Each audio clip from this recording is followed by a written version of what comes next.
Mari kita bahas satu pertanyaan yang sering muncul. Dari mana asal kata Minangkabau? Para ahli sejarah memiliki berbagai pendapat.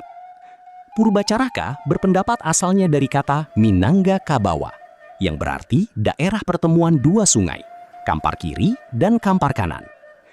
Van der Toe menyebut berasal dari kata Pinanghabu, artinya tanah asal atau tanah induk.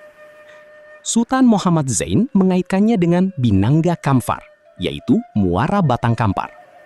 Sedangkan Profesor Slamet Mulyana berpendapat berasal dari kata Minangkabau, yang berarti daerah pinggiran sungai yang banyak ditumbuhi pohon kabau atau jengkol. Beragam pendapat ilmiah ini menyimpulkan satu hal. Minangkabau adalah wilayah peradaban tua yang tumbuh subur di sekitar aliran sungai-sungai besar Sumatera.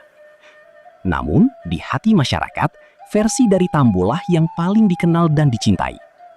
Menurut Tambo, nama Minangkabau berasal dari kata Manangkabau, sebuah kisah kemenangan.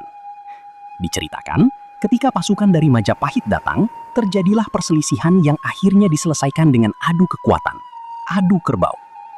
Kerbau kecil milik orang Minang berhasil mengalahkan kerbau besar milik pasukan Majapahit. Sejak saat itu, tempat itu disebut Manangkabau, tempat kerbau itu menang, yang lama-kelamaan menjadi Minangkabau.